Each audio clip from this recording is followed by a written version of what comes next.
When the motivated seller is ready, the investor will appear, but you've got to be appearing. And the only way you're going to appear at the right time is to keep repeating what you are doing. So what I teach my students is that for every different type of marketing you have, there's a repetition cycle. Welcome to the Get Traction podcast. If you are ready to learn exactly what it takes to become a real estate entrepreneur, this is the show for you. With your host, founder of Traction Real Estate Mentors and president of the Traction Real Estate Investors Association, Tom Zeeb. Welcome back to the Get Traction podcast. It's Tom Zeeb. Very happy to be back. And as always, producer Harry Duran. Hey, Harry. Hey, Tom. How's it going today? Fantastic. What do you want to cover on our inaugural episode?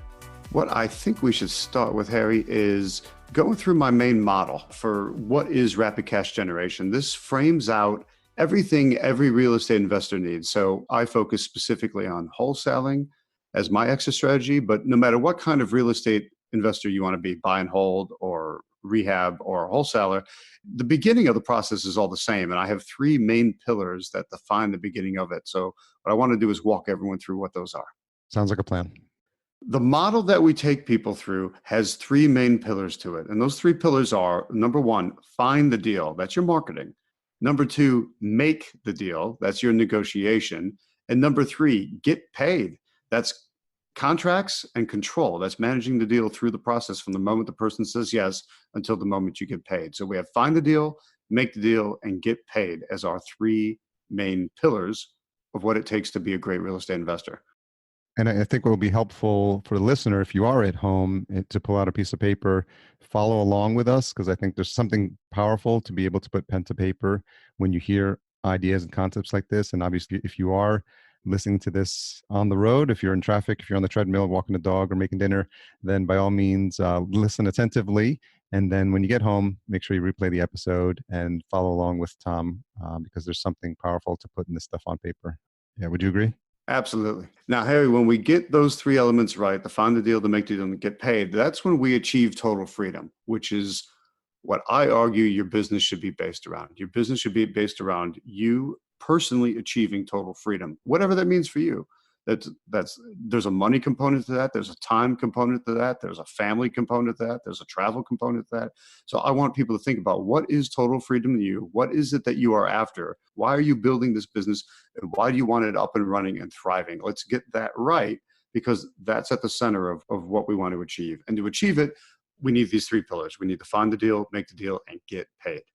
So why is that important to have that why clearly identified as you're thinking about this whole framework? Because I know why it's important for me, and I think you know why it was important for you when you got started. But why is this idea of having that freedom in mind, or having that why clearly identified? Because without it, you'll be lost. Without it seems like such a basic step. And almost, some people think it's a little foo-foo and it doesn't really add up. But if you don't know your reason why you're doing something, you generally don't move ahead.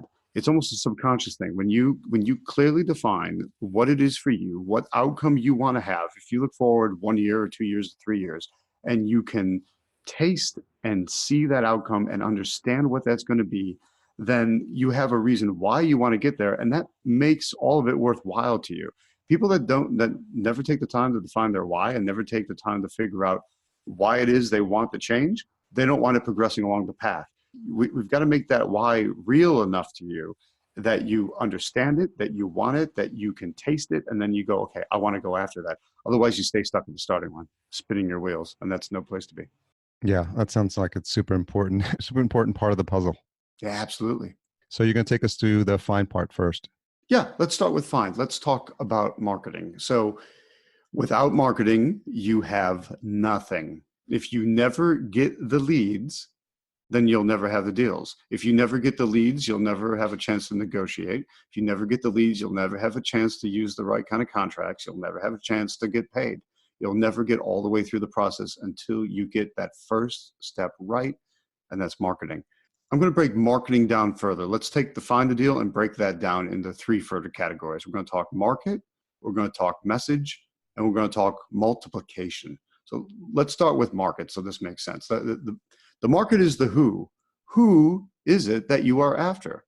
Well, we're after a motivated seller, not just any seller, a motivated seller. So we have to think about what motivates a seller to sell their property quickly to an investor. What motivates them to need to sell the property even more than they want to sell it? What motivates them to not have price be the number one issue in their negotiation? That's a really important point. We've got to get the right kind of who. Well, the answer to that is that there's a problem in their life. There's something wrong. Let me give you some different examples of the who, different markets that I reach out to.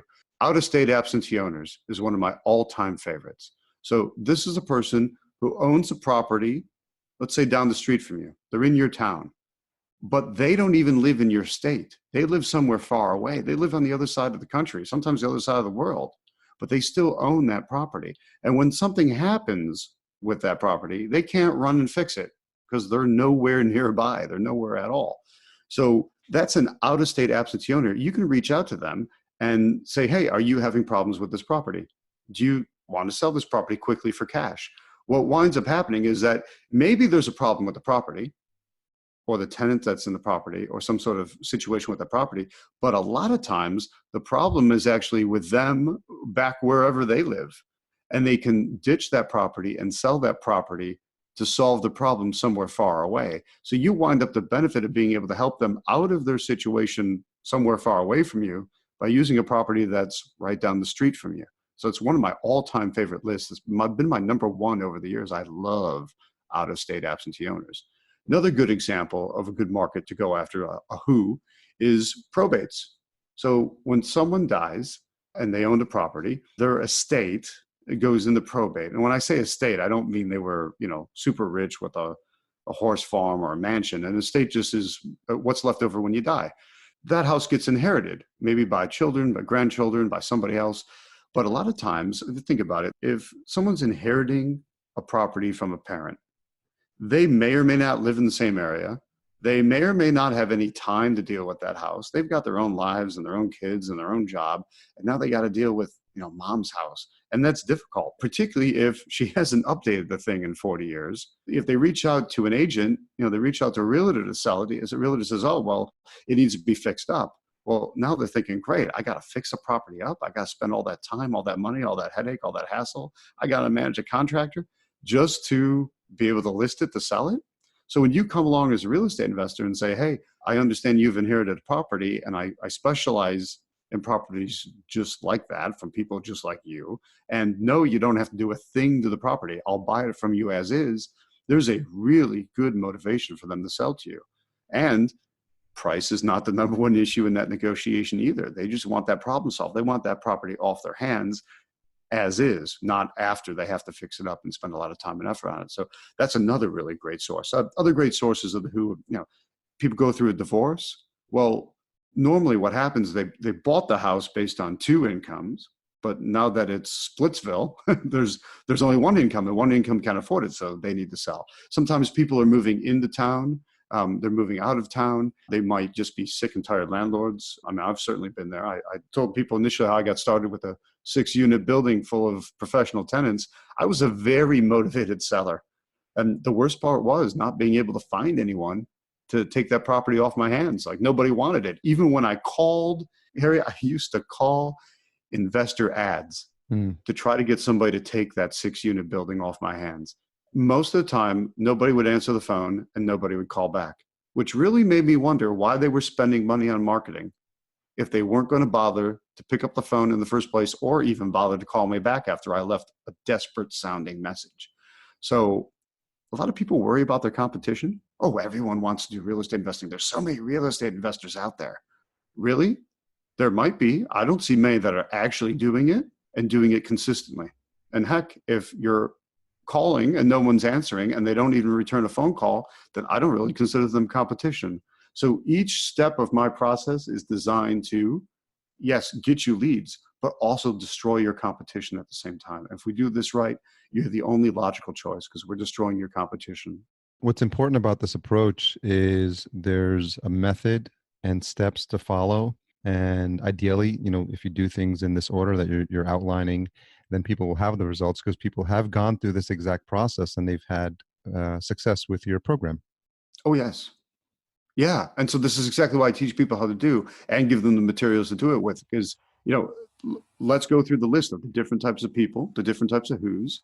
I teach people where to go and how to get that data together so that they can then market to it. And what they send to them, I give them in my implementation kit as well. So it's a postcard samples, letter samples, if it's advertisements, the text that you say, what goes on your website, what do you say on the phone, how do you lead a conversation? All of that comes together. But we have to start with identifying who it is and then reaching out to them with a specific message. So the second part of that puzzle is the message. So we've identified who, now we have to identify what we want to say to people and what is the message.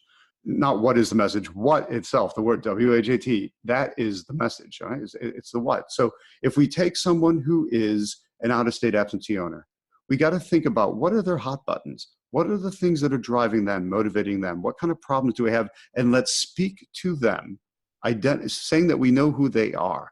And if somebody's in divorce, well, that's a different set of issues. We want to think through those issues and put in our marketing and our letters, our postcards, our flyers, our advertisements. We want to think through what hot buttons do they have that we can talk to, right? They have an itch, we want to scratch it. They have a button, we want to push it to make sure that they are going, yeah, that's me. Oh, this looks good to me. I think people instinctively know when they have the correct message to market match and when they don't. They know this from television advertisements. Think about what's advertised on Sunday during a football game. Any ideas? Sodas and chips and Victoria's Secret runway. Sodas and chips and babes and beer, Yeah. right? Those are good football advertisements. Yeah. But let's take that remote control and change the channel, and let's go over to the Lifetime network. Mm-hmm. What are the commercials now? Bubble bath. Yeah, bubble bath. Yeah, we're both guys here. We don't understand, right? There's just commercials for things we don't even get. Yeah. Now, what if we played the beer and chips and fast cars and all? What if we took the football advertisements and played them on the Lifetime channel? Yeah. How would their sales do? Not very well. Not very well. It'd go down. And if we took those Lifetime commercials that you and I as men don't understand, and we played those during the football game, how many new customers would they get? Yeah, they'd be wondering if somebody was messing with their game. Exactly. They'd be wondering something's massively wrong, because what that is, they had the message to market match wrong. And particularly on television, they know exactly who's watching those shows, the exact demographics, who it is. And so you put together a message that makes sense for those people, because you want people watching it going, oh yeah, that's me. I like that. I'm going to go buy that, or I'm going to do that, or I'm going to sign up for that. That's what you do when you get the message to market match right. So it's no different in real estate investing. We have to get the message to market match correct. That way people are getting our letter or getting our postcard or reading our ad saying, oh yeah, that's me. Oh, I did inherit a property, and yeah, I don't want to be bothered with it. I just want to sell it and get rid of it and move on quickly. I've got a whole life to proceed. Or yeah, I'm an out-of-state absentee owner. Yeah, I really could stand to ditch that property and take the money. Or yes, I'm a tired landlord. Man, I'm so sick and tired of evicting tenants. I have nothing but bad luck with tenants. I'd rather just get rid of this property. So you want them nodding their head saying yes, identifying with what it is that you put in your marketing. That's when you know you've got the message to market match correct. And it should feel like you're speaking directly to them when they receive your marketing materials. Yes. Well, think of how many times you've thrown something out that you've gotten in the mail without even opening the envelope.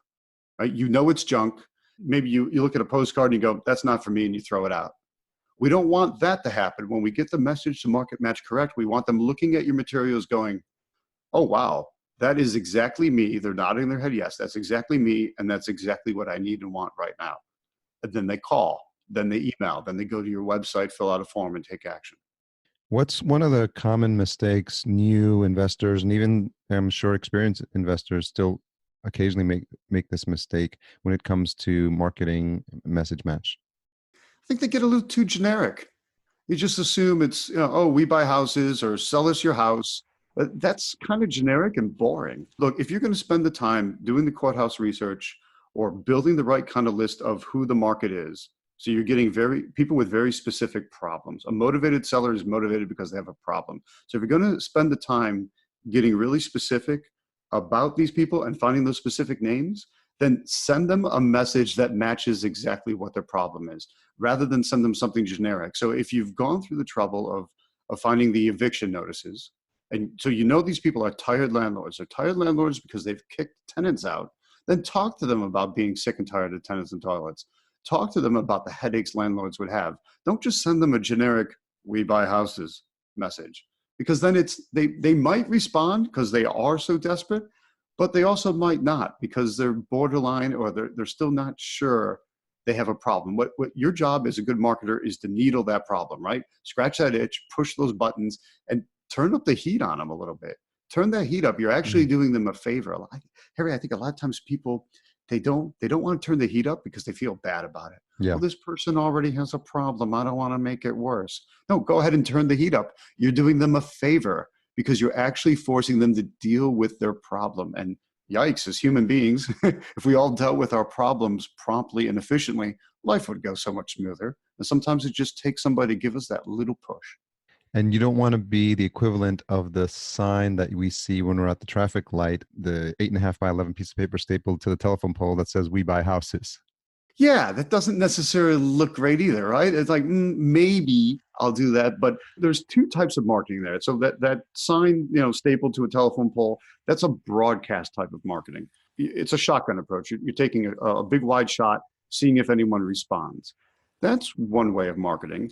I really prefer to get really narrow focused and targeted, like laser focus in on people. So I like going to the courthouse and doing research of evictions. I like going to the courthouse and doing research on people in probate, because now I have some really specific names that definitely have a situation that can cause them to be a motivated seller, right? Make them need to sell more than they want to sell, and make price not the number one issue in the negotiation that I want to have with them. So when I start with those, I get better results on the targeted side of marketing than I do on the broadcast side of marketing. So those are kind of an important distinction to keep in mind as well. And what's important is for the listener to understand that we're giving you a lot of information now, but there's a reason that this is going to be a series, and we're going to deep dive on a lot of these into more detail. So if you don't get it on the first pass, don't worry. Tom's going to cover this in more specifics in the upcoming episodes, and really dive more into what we mean when we talk about honing in on your message, and even some of those examples of you doing the research.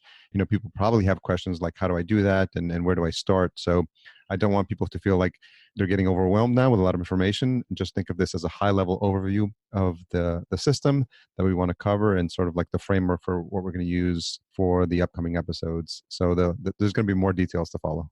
Absolutely. We'll definitely drill deep and help you understand this. So don't get confused, just kind of follow along, and then we'll get more specific with each one. And that's why these episodes will build on each other. I want to make sure they're all in very bite-sized, digestible chunks.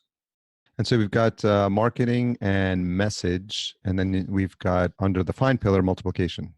Yes, multiplication. So the last part of the puzzle is multiplication, which is another way of saying repetition. And it's not enough. What I mean by that is, it's not enough to say something one time. It's not enough to send out one postcard or one round of letters. You've got to do it again and again and again.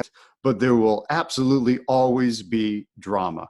What we are paid for effectively as real estate investors is on TV. I bet you have a jingle that is stuck in your head sometimes, and you find yourself singing it and you can't get it out of your head, and you're going to go crazy. That's not because you heard it once. That's because you've heard it again and again and again and again, and it's been drilled down into your mind. Yeah. Well, that's the repetition cycle. That's the multiplication effect. So that works in general, but yet people sometimes forget. They come in to become real estate investors and they think, oh, it didn't work. I sent out one round of mailings and it didn't work. I sent out 100 letters and I didn't get a deal. Well, you're not going to get a deal out of 100 letters. I mean, if you did, I would consider that very lucky. It takes a higher volume, so we have a good statistical chance, and it takes repetition, because a lot of times people don't call you the first time they see your advertisement. They don't call you the first time they receive your letter. They don't call you the first time they receive your postcard. It takes a couple of rounds for them to be comfortable with it. That being said, I always find it interesting that half my sellers, when I talk to them on the phone and like, hey, why did you call me? Oh, I got your postcard. Oh, fantastic. how many did you get? And they'll say, well, no, it's the first time I've seen it. And I'll look them up on the list, and I know they've gotten 4, 5, 6 of my postcards already. But to them, in their mind, it's the first time they've seen it. It's been quietly ninja-like in the back of their head, but eventually, when they need it, it's kind of like when the student is ready, the teacher will appear. It's the same thing. When the motivated seller is ready, the investor will appear. But you've got to be appearing. And the only way you're going to appear at the right time is to keep repeating what you are doing. So what I teach my students is that for every different type of marketing you have, there's a repetition cycle. The repetition cycle is different. Some people, is it monthly? Is it weekly? Is it quarterly? It depends on what that market is. Because if you think about it, for each of the different types of for each of the different markets, there's a different, do you have control of yourself? Do you have control over your emotions? I know you want this deal. I know you want that money to achieve whatever total freedom means for you. But sometimes some people, they get so thirsty and hungry for it that they smell like That desperation. makes a lot of sense. So that covers everything in find. So the next pillar you've outlined was make. Make, yes. No, make the deal is one of my absolute favorite parts of the business because I love negotiating. Negotiation is fun. A lot of people are scared of negotiation. They're afraid of negotiation. They feel kind of timid and shy about the whole thing. And I think the reason why is that a lot of people tend to think that negotiation means high pressure sales. And nobody likes high pressure sales. And I don't even think high pressure salesmen like high pressure sales. There's some odd self-hatred there. But no, negotiation is not high pressure sales. Negotiation done right is simply moving people from no to yes. And when we get negotiation right, and we're literally taking somebody that's maybe hesitant and warming them up. We're taking a lukewarm lead and turning it into a red hot deal. So everything I talked about in marketing develops leads, right? It gets you leads. Leads, not cold leads, but not hot leads either. They're warm. And what we have to do in negotiation is turn the temperature up, crank up the heat, and take that lukewarm lead and turn it into a red hot deal. That's done through proper negotiation. Because in negotiation, we are aiming to get the price down. We want to get the price down to where they're at and lock them into us by saying yes, right? We want to get them to say yes so that they understand that, okay, this person is right for me. This is the right solution for me. This is the right contract for me.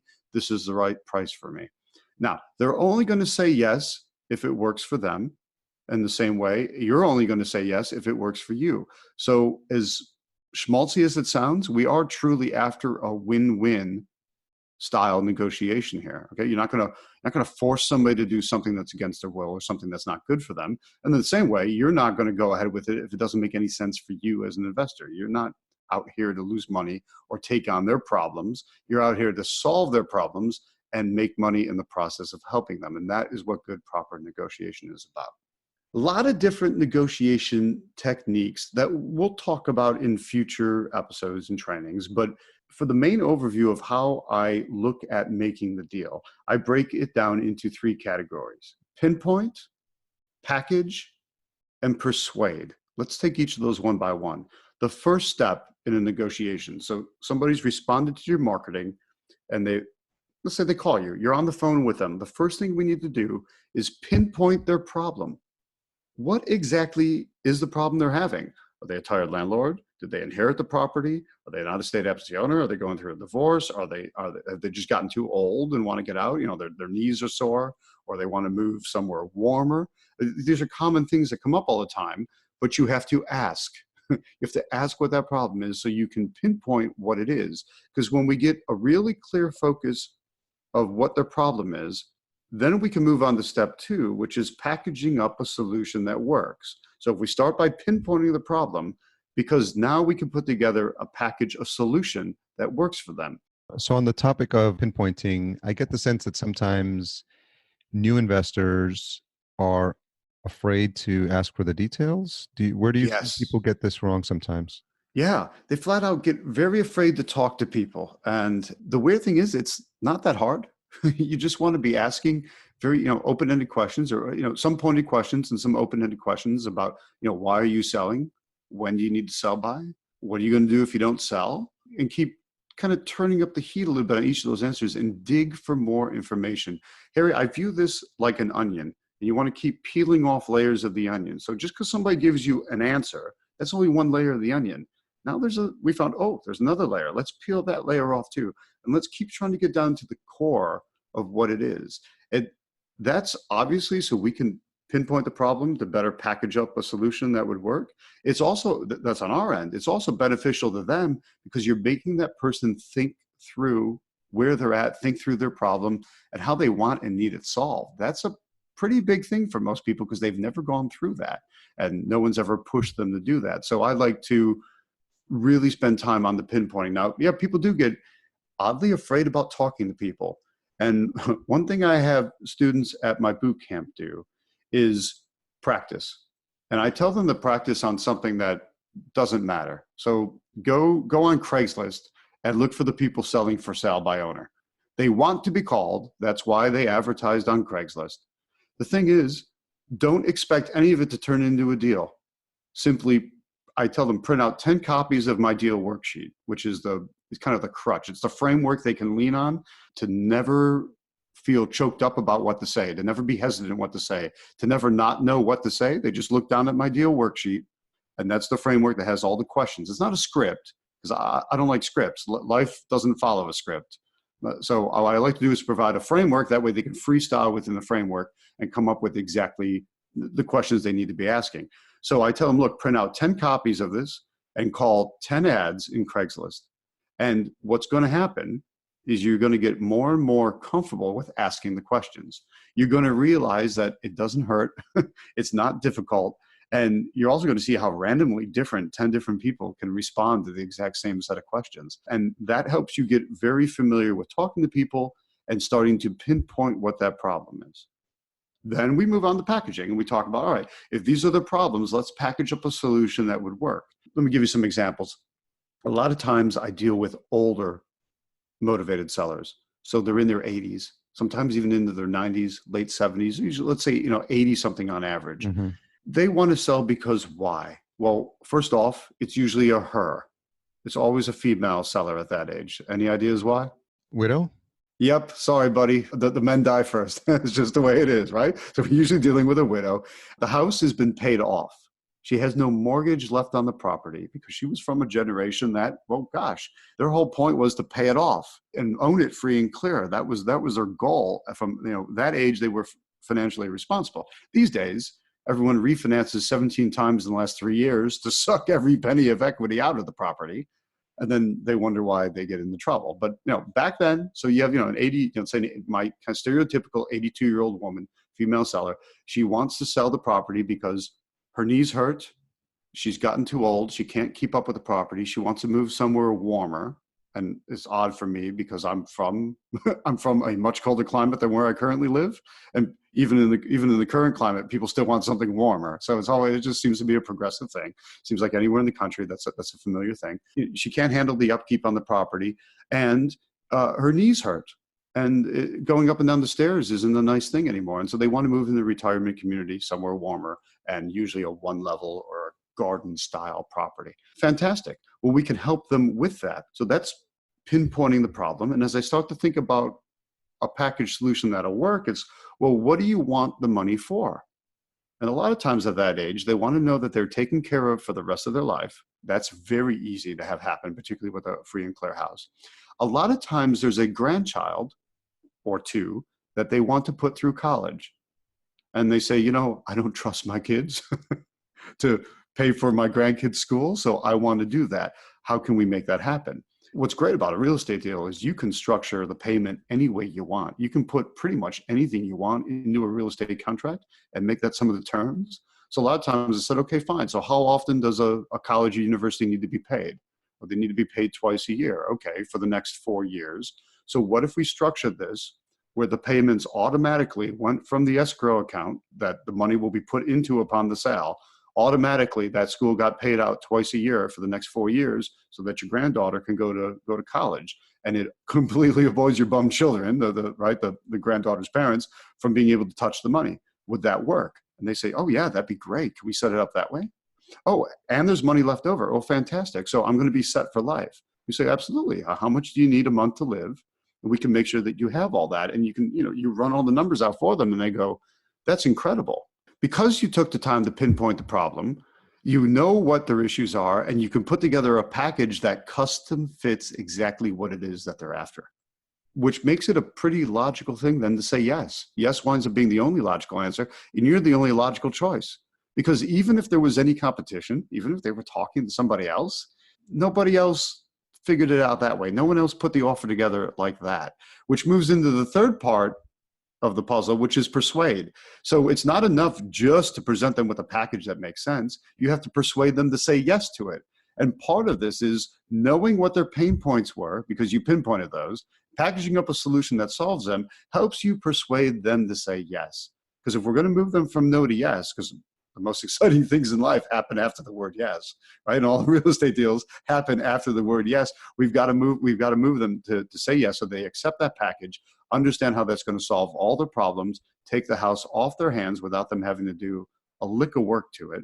And it can make them very happy moving forward. And it's that sense of relief and that sense of satisfaction and that sense of fulfillment, because they're having everything that they needed to have take place. They're having that fulfilled from selling the property. That's the power of negotiating the right way. And when you pinpoint, package, and then persuade them to say yes, it's the only logical choice. What's interesting about that approach, Tom, is there's some empathy, I would imagine, required and some people skills. And I think maybe this is where there's a lot of disconnect because people associate real estate with hard selling and, tricking people into selling their homes. And what I love about this approach is that you're listening, you're paying attention to what the needs are of the seller, and you're taking their future plans into consideration, because this is probably not a light decision for them. And I think you've probably found this to be true. But if you take the time to have these conversations and follow this framework, you end up having a conversation with someone who feels like you understand them, like they're in good hands, and that they can trust you as someone that they can do business with. Absolutely. That's exactly how they feel, and that's exactly the feeling we want them to have. So I know I said it, it sounds a little schmaltzy to say, oh, it's a win-win negotiation, but it is, because you got to get them to that point where it makes sense. That way they feel good about it and move ahead. And quite honestly, you've got to get it to that point where it makes sense so that you feel good about it and you'll move ahead. Otherwise, you're not going to feel good about it. You're not going to do it. And so I always stress to people, because I know it sounds a little odd when I said, like, who are we looking for in the market? It's people with problems. Oh, so we're taking advantage of people with problems? Are we chasing ambulances? Are we chasing hearses? No, we're looking for people with problems so that we can help them solve those problems. And in the process, we make money doing that. There's nothing wrong with that. I mean, a doctor makes money by solving your problems.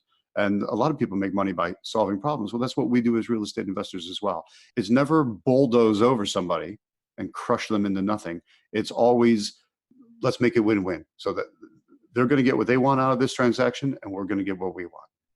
And I imagine as a real estate investor, all you have is your reputation, right? And you never know where word of mouth will get you or won't get you if you don't do it correctly. So I think it's important to think about this, about doing the right thing at all times. It may sound like a Boy Scout creed or something like that, but I think it sounds like that's what you're teaching, because it just will help you in the long run get the types of deals that I think what will happen is that in the long run, you'll work on the type of deals that you feel good about, because to your point, it's a win-win and you're actually guiding them through a solution that they're going to be happy with in the end. Absolutely, 100%. And you'd be surprised that actually as another source of marketing is the referrals. So as you've helped one person out, shockingly, guess what happens? Birds of a feather flock together. And so you get one person that's in trouble, and you help them. They go and tell everyone they know, hey, this guy helped me. And since people tend to have the same problems as the people they hang out with, you get this constant flow then over the years of more people coming into you saying, hey, you helped so-and-so, can you help me? And the answer is absolutely, let's work on it. What's interesting about the time that we're in too is that there's a boomer generation, that is this demographic probably that we're speaking to. And I don't know if that's something you've noticed about, and maybe we can dive a little deeper into this in terms of research in a future episode. But I get the sense that we're moving into an interesting time in the next 10 to 20 years, where there's going to be a lot of people in this age bracket that are going to have these challenges about, ready to move on to the next phase of their life, or, have a property that they want to downsize out of. Oh yeah. Oh, absolutely. And it's a nice wave coming our way. So I want people to be ready for it. So that takes us through the second pillar of make. And now that gets us to your third pillar, which is get paid.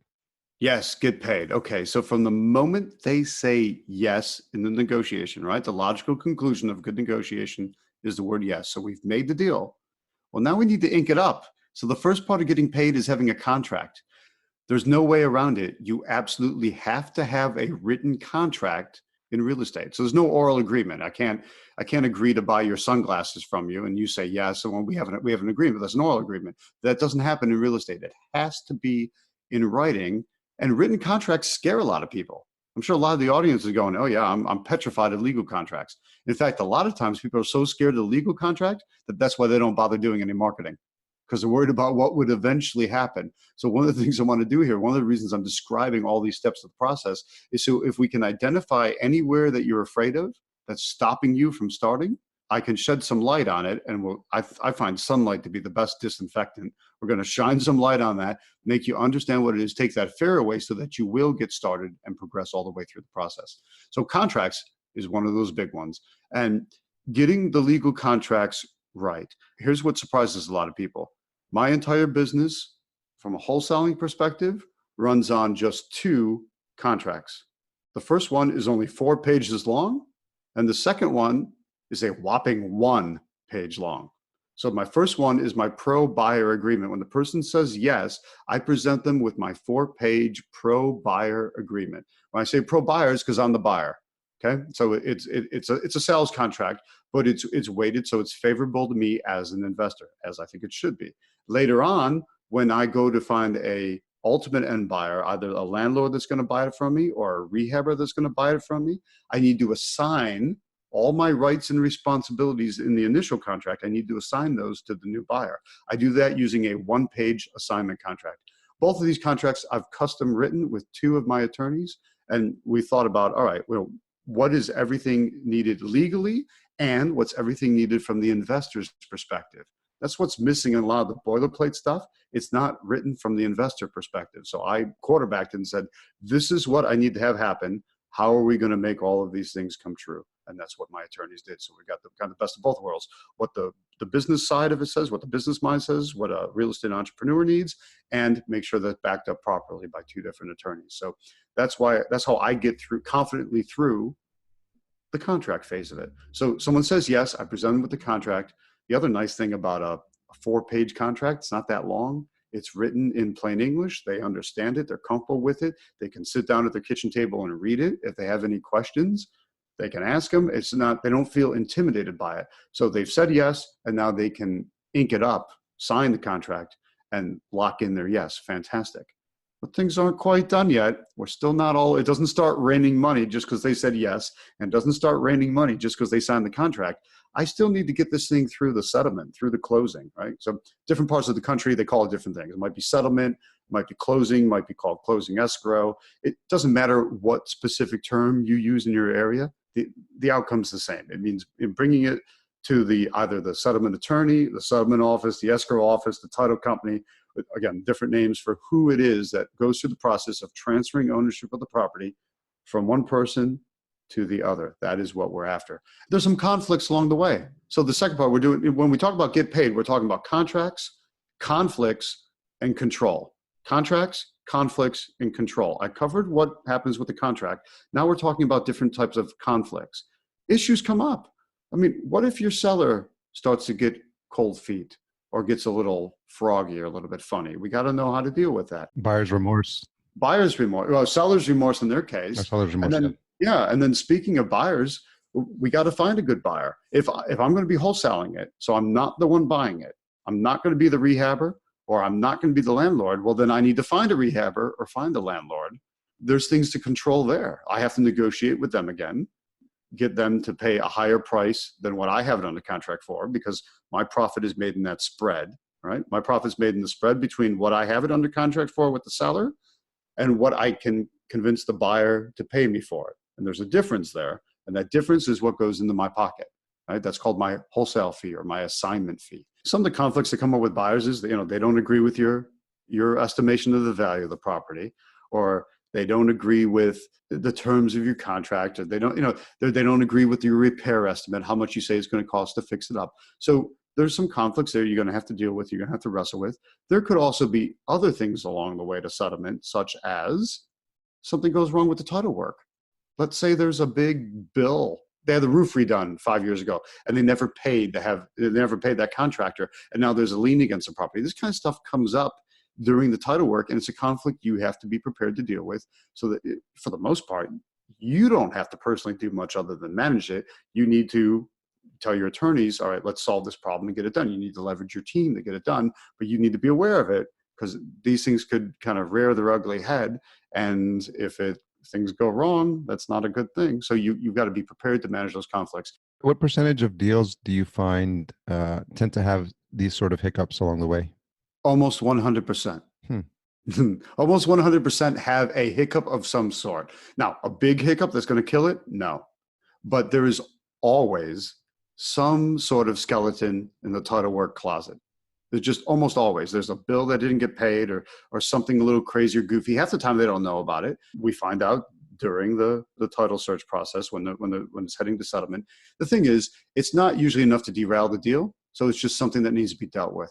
So one thing I tell all my students to do is, hey, tell them there's going to be some title issue. And they'll say, oh, I don't know anything. Or you say, are you sure? Are there any issues I should know about? Because there's usually something. And they'll tell you no, and that's fine, because then when the issue comes up, it's minor. You say, no problem, we can deal with it. But now you look really good because you warned them about it. You were able to see the future because you've got the experience to know that something almost always happens. Here's what I tell all my students. In every single deal that you do, there will be drama. You can't avoid it. The drama will come early or the drama will come late, but there will absolutely always be drama. What we are paid for effectively as real estate investors is controlling for that drama, dealing with that drama, and getting through that drama. So if you think about that, drama early or drama late, but always drama, then if it's really crazy at the beginning, and let's say the negotiation's kind of a pain in the butt and everything's complicated and there's all this stuff, then usually it'll settle down and be smooth sailing through the settlement until you get to closing. And that's a good thing. On the other hand, let's say it's been really smooth sailing at the beginning. Everything's falling into place. Everything's going so perfect. Everything's lovely and wonderful. Then expect a wild finish. And be afraid, because the wild finish is coming, because there will always be drama on a deal. It'll come early, it'll come late, but it'll always be there. So I usually like to get it out of the way up front and then smooth sailing, but you don't always have control over it. You just have to be prepared to deal with those kinds of conflicts. Okay, that's part of what getting paid is all about. One of the main components you have to have in getting paid, and quite honestly, throughout the entire process, is control. You've got to be able to control this process. Our contracts give us legal control over the deal, right? The proper legal contract that I used, my 4-page pro-buyer agreement, that locks me in. It's me and only me that is now legally able to buy that property. That's the right that I'm selling, right? So that justifies my wholesale fee. It also protects against any other competition. It keeps anyone else out, and that's a very good thing. My assignment contract, the 1-page contract that I use to sell all the rights and responsibilities in the initial contract, that lets me control my buyer. And it still lets me control my seller, because of the way it's worded, I have control over the full deal. So it's another control mechanism. Everything that I need to control is taken care of legally. It's taken care of through my process, through the system, through these different steps that I've been walking you through. There's a whole nother angle of control, though, that people need to think about. And that's your own personal control. When you look in the mirror, do you have control of yourself? Do you have control over your emotions? I know you want this deal. I know you want that money to achieve whatever total freedom means for you. But sometimes some people, they get so thirsty and hungry for it that they smell like desperation. And that kills the deal.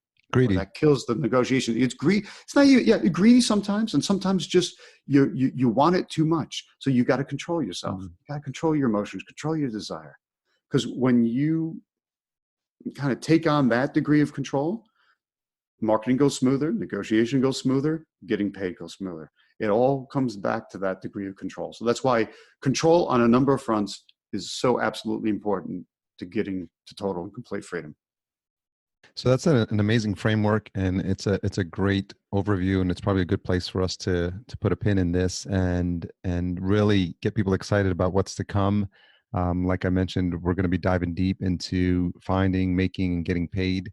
But I think providing this overview lets folks who are coming in new understand that there's a process, because a lot of times people think, oh, there's just one or two things I have to do to ensure I get a good deal and to get involved in this real estate game. And I think that the way you've outlined it gives people a framework that they can follow, steps to follow to give them the confidence that if they go through these steps and they follow this framework, that they're going to have a better chance of success than if they were to just to try to figure this out on their own. Absolutely. That's the point. So that's why we want to start with this, frame it out, let people see what the steps of the process are, understand it, and now we can dig deep and fill in the detail. So some of the other things that we're going to be covering in future episodes are, people probably have questions about how much money can actually be made using some of these processes. There's probably going to be concerns about rules and regulations, and people probably want to know if this can be done from any location, because there's people that are really excited about the idea of working from remote locations. So I imagine we'll dive into that. People want to know how an investor or an entrepreneur can best take advantage of this opportunity. And I imagine as they listen through this and they think about ways to get involved in this business, that they're going to have further questions. So we'll make sure we have an opportunity for people to provide feedback on future episodes as well. So I think what makes sense, Tom, if you agree, we would tease these pillars out, because people are now get a little sneak peek of all the pieces of the puzzle. So I think now diving deeper into these pillars. So with Find going one level down into market, message, and multiplication will be pretty exciting for us to tackle in the next couple of episodes. Oh, absolutely. We'll have a lot of fun doing that. Tom Zeeb's 3-day Rapid Cash Generator Implementation Bootcamp teaches you the entire business of wholesale flipping properties for a quick profit. You'll learn how to master marketing to find deals, make the deal by negotiating with ease, and using the right legal contracts to control the deal so you get paid. The next bootcamp is coming up soon. Go to tractionrealestatementors.com/bootcamp for more details and to sign up today.